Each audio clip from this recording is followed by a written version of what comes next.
everyone, and thank you for coming. Today, we gather to remember Louis Bernard deKock, a man, a brother, a husband, a father, a grandfather, a great-grandfather, and a friend.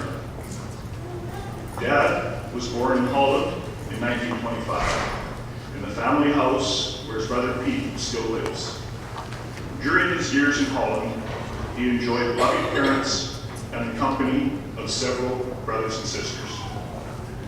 I have never seen my father have too much to drink, but I understand he had a beer or two with his brothers when he was younger. Dad had the misfortune of breaking his hip when he was about 14 years old. It pained him all his life, but he worked through it and kept going. He told us many stories about Holland. Some stories were sad stories about the war, like when Dad was able to escape from German soldiers, or another time when bombs from airplanes were landing so close the house was damaged. Another story, a happier story, is about a horse they had in France. France was a workhorse and a show horse. He was the pride of the family and won many medals. This horse worked hard for the family, and he was rewarded for his hard work. France was rented out for stud fees.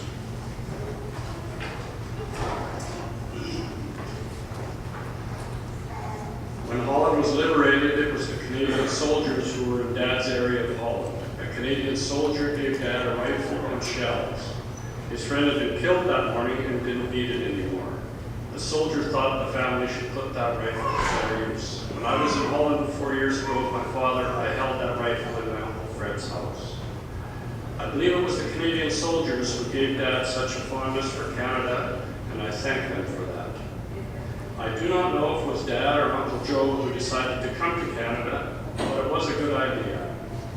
In Canada, Dad and Uncle Joe were hardworking, honest men. This paid off when they were able to purchase a farm in Hardisty, Alberta. This was a beginning for two brothers who would prosper and start families of their own.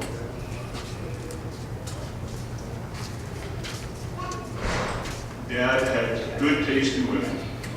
His first wife, my mother, Theodora, loved him dearly. They worked side by side through the good times and the bad. They raised 8 children. They did well on the farm, growing grain and raising cattle, and later on at the fishing lodge and the flying business. The house, wherever it was known as Mom and Dad's, where children and grandchildren were welcome all the time.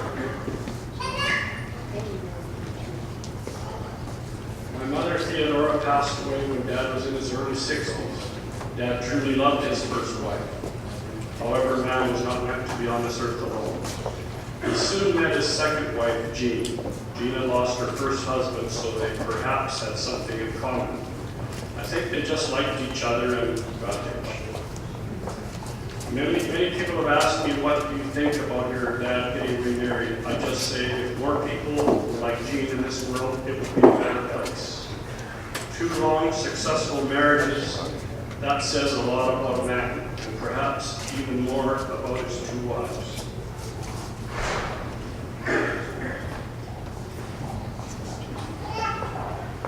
Dad always had a love of airplanes. He always told me he was amazed at the airplanes that flew over his home in Holland. It was then that he developed his love of flying. Apparently he talked about it all the time. And when he turned 50, my mom couldn't take it anymore. She said, "Louis, stop talking about it and do it." When most people take flying lessons, they go to the airport, they write a check, and they learn to fly. When my dad took flying lessons, he donated the land for the airport. He would have the runway built and paved, the hangar built, and the clubhouse built. And he still wrote the check for his pilot's license. The pilot license he would have for 30 years. His last flight as a pilot in command was when he was 80 years old.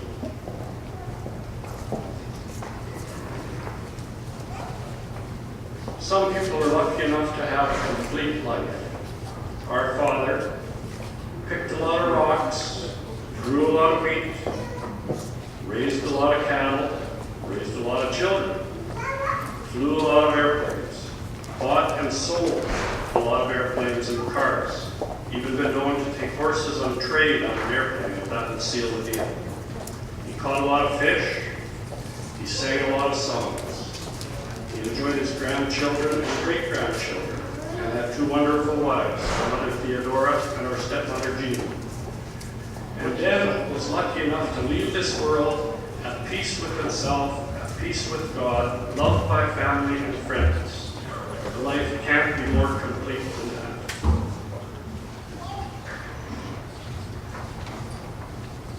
Right now, I believe that Dad is in his old 172 with full tanks of gas, some extra jerry cans in the back.